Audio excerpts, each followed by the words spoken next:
Bonjour, Karine Bouteilly, coach de vie, hypnothérapeute, énergéticienne. Aujourd'hui, nous allons continuer sur les 5 blessures d'âme selon Louise Bourbeau. Et nous allons commencer par l'une des premières blessures qui apparaît dans l'enfance.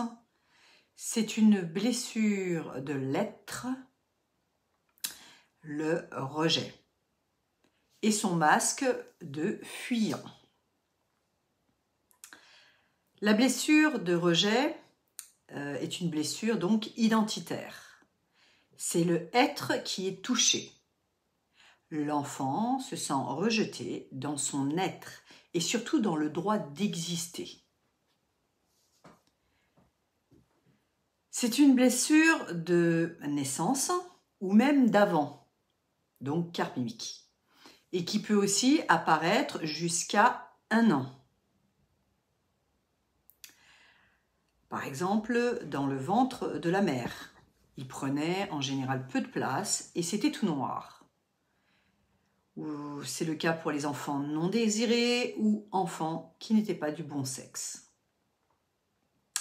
Très souvent, les parents ne rejettent pas l'enfant, mais celui-ci se sent rejeté à la moindre occasion. Remarques désobligeantes, impatience, colère du parent, etc.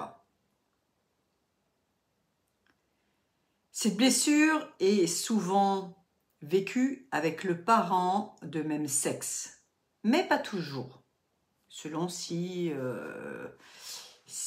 l'enfant a fusionné plus ou moins avec le parent opposé ou pour des questions aussi de perte de parents, il peut prendre le modèle du parent opposé. Mais souvent, cette blessure est quand même vécue avec le parent de même sexe. Ok. Physiquement, Louise Bourbeau disait que l'individu porte ses blessures et varie d'ailleurs dans son physique en fonction des blessures plus ou moins réglées. Donc, le physique d'une blessure de rejet, d'un individu de blessure de rejet, en général, il a le regard avec des yeux fuyants, une voix plutôt éteinte, un physique plutôt mince, voire maigre. Et sa phrase type sera « je ne veux pas ».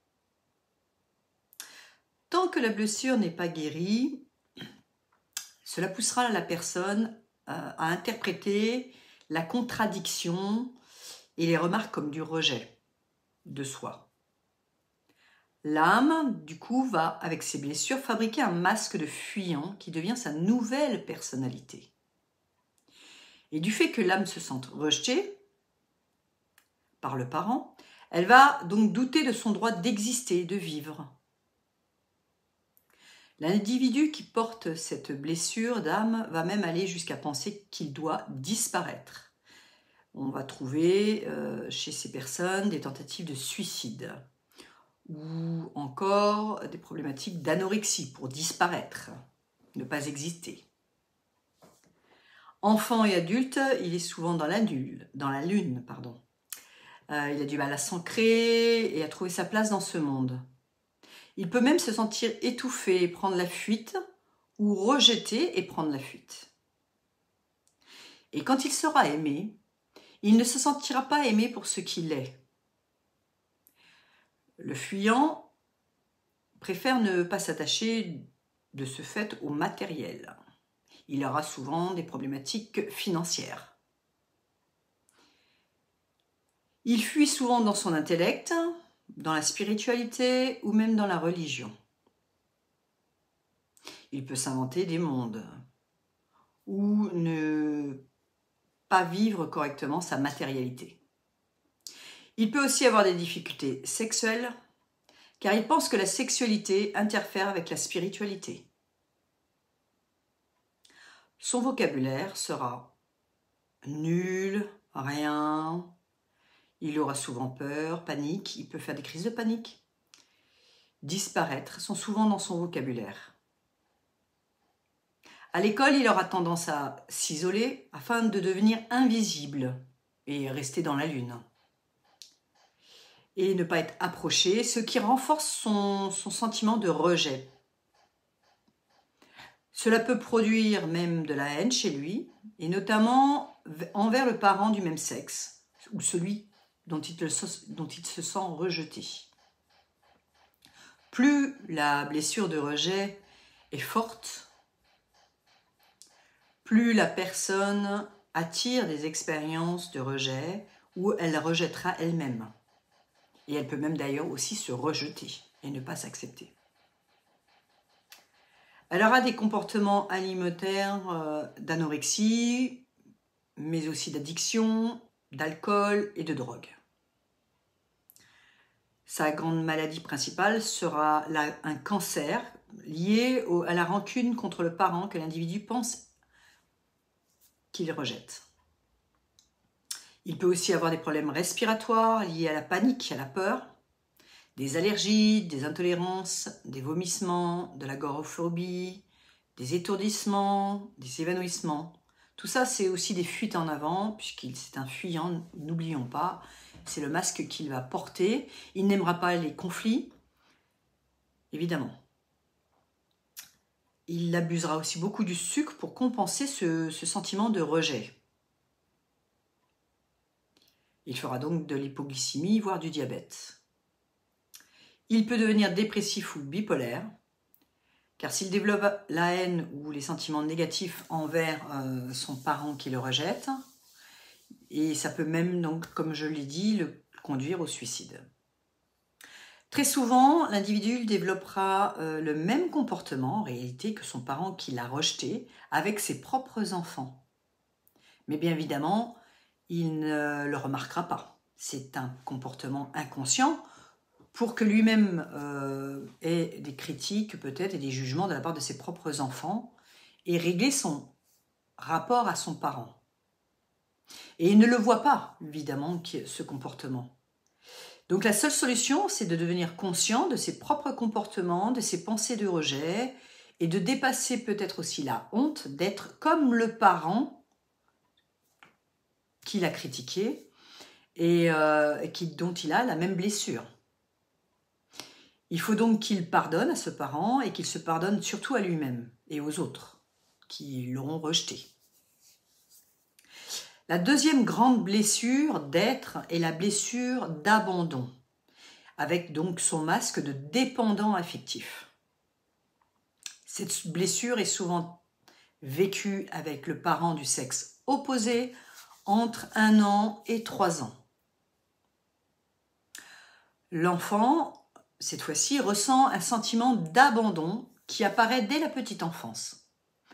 Lorsque le parent du sexe opposé le quitte, le laisse ou ne s'en occupe pas, ou lorsque les parents peuvent être occupés aussi à un nouvel enfant, ou qu'ils travaillent beaucoup, ou encore s'il y a une maladie sur ce parent. L'enfant se sent abandonné et délaissé. Donc je tiens à préciser que c'est bien l'enfant qui perçoit ces blessures de rejet ou d'abandon. C'est donc son interprétation par rapport à des situations, et non pas forcément par rapport à un parent qui a rejeté ou abandonné son enfant réellement. Mais ça peut être, évidemment. L'enfant ne se sent pas nourri affectivement. Il manque de soutien. Il pense d'ailleurs qu'il a besoin des autres pour le supporter, pour l'aider. Et c'est ainsi qu'il va devenir petit à petit dépendant du regard des autres, de la présence des autres, de l'amour des autres. Il va tout faire pour être aimé, puisqu'il n'a pas réussi à être aimé de la part de son parent et qu'il s'est senti abandonné. Sa phrase type sera « je ne peux pas ». Son physique, en général, ce sont des jambes un peu faibles, des bras longs, des yeux tristes. Certaines parties de son corps peuvent être flasques, voire tombantes. Poitrine qui tombe, manque de tonus dans les chairs, ventre, voilà, hein, un peu comme ça, voilà. Il est plus apte du coup à devenir une victime, ce qui lui permet d'attirer d'ailleurs l'attention en fait des autres. Et aussi, il aimera aussi jouer le rôle de sauveur. Sa grande peur à lui, c'est d'être seul, d'accord, puisqu'il a eu ce sentiment d'abandon, donc Il ne supporte pas la solitude. Et il va tout faire pour être aimé et ne pas être abandonné. Il ne verra pas les difficultés dans son couple ou alors tardivement. L'émotion la plus intense qu'il vivra, ça sera la tristesse. Et son vocabulaire, donc, sera plutôt absent, seul, bouffer, manger, gaver. Il aura des difficultés évidemment à quitter quelqu'un ou une situation, puisque sinon ça le mettra face à l'abandon toujours. Que ce soit, puisque c'est quelque chose qu'il l'insupporte, il aura beaucoup de mal à abandonner, quitte à se faire totalement phagocyter. Et donc le dépendant a besoin de l'attention et de la présence des autres. Mais il ne s'aperçoit pas, par exemple, que lui-même ne fait pas forcément aux autres ce qu'il aimerait qu'on lui fasse. Lui-même, des fois, n'est pas là, il n'est pas présent et abandonne à son tour. Il aime d'ailleurs être seul quelquefois et il ne supporte pas que l'autre, par contre, le fasse, car il se sentira toujours abandonné. Il a ce désir de fusion avec l'autre. Et en même temps, il est agoraphobe. C'est toute la difficulté. Car il a tellement besoin des autres qu'il finit par ne plus les supporter. Le dépendant va aussi beaucoup utiliser le sexe pour accrocher l'autre.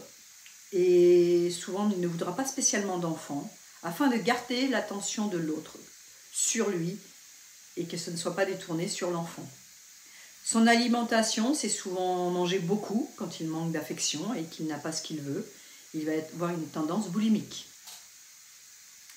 Quant aux maladies développées, ça pourra être l'asthme, les bronches, parce qu'il ne reçoit pas assez de soutien. Il aura aussi le pancréas, puisqu'il mangera beaucoup, donc il peut devenir diabétique. Les glandes surrénales, parce qu'il manque de soutien, de tendresse, mais aussi il aura beaucoup de stress. Il peut avoir peur, donc il va développer de la myopie et aussi des maladies rares, mais aussi des prises de tête, donc des migraines, etc. Bref, toutes ces maladies ont pour but de toute manière d'attirer l'attention soit du parent du sexe opposé, mais aussi de toute personne du sexe opposé, donc dans son couple. Et tant que l'individu en voudra à ce parent de sexe opposé, les difficultés seront présentes avec les personnes du même sexe que ce parent.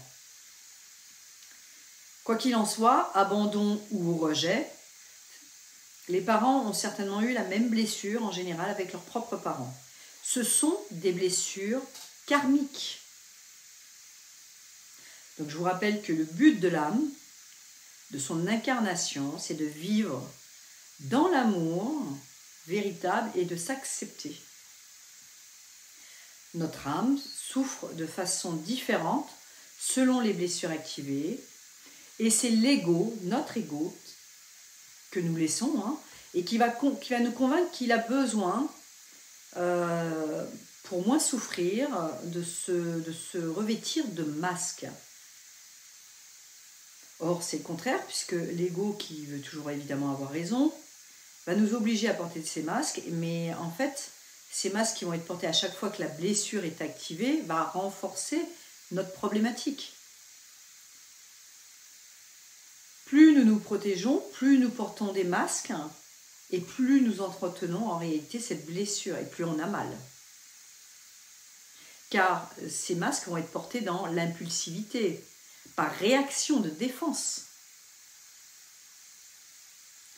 Et ce masque va nous mener au suicide, aux addictions en tout genre, aux maladies, etc. Au lieu de comprendre que ceci n'est qu'une expérience, que c'est notre perception, que ce n'est qu'une interprétation des faits qui cause en fait la souffrance, et non pas ce que quelqu'un est ou fait. C'est ainsi que derrière ces blessures, il y a encore d'autres blessures, des blessures notamment de faire et d'avoir. Donc nous verrons notamment la blessure de trahison et d'injustice, mais aussi, alors qui sont des blessures de faire ou d'avoir. Et derrière ces blessures se cache d'ailleurs la blessure d'être, de rejet ou d'abandon. Mais nous y reviendrons dans une prochaine vidéo. Les blessures sont activées jusqu'à l'âge de 7 ans. par les parents, mais aussi par toutes les personnes autour de nous. Les masques seront donc renforcés jusqu'à cet âge. Et ensuite, ils deviendront instinctifs ou impulsifs à l'âge adulte, à chaque fois que la blessure sera activée. Et c'est l'ego qui met en place, je vous rappelle toujours ces masques. Dès que la blessure est activée, l'ego fait croire que c'est une défense, tout simplement. Donc ça part d'un bon principe au départ. Mais en réalité, guérir ces blessures, c'est diminuer l'influence de l'ego et c'est vers ce quoi il faut tendre. C'est le seul moyen de s'en sortir. Donc nous allons terminer ici les 2 premières blessures qui sont les plus difficiles à dépasser, puisque ce sont des blessures qui touchent à l'être même de l'individu, donc à ce que nous sommes, à notre construction et à sa place dans le monde. Nous verrons dans la prochaine vidéo les 3 blessures en rapport avec l'avoir et le faire.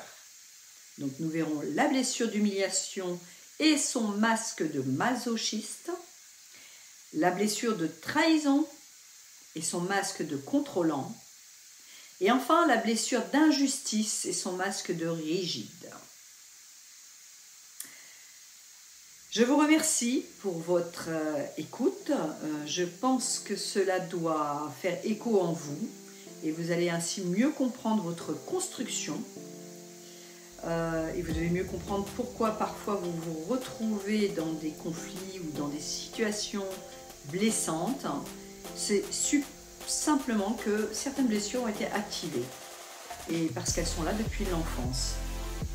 Aussi aujourd'hui, vous pourrez vous demander, tiens, je me sens blessé, dérangé, agacé, etc. Qu'est-ce qui résonne en moi? Quelle blessure a été activée? Je vous dis donc à la semaine prochaine pour la suite de ces blessures. Merci beaucoup, très belle semaine à vous.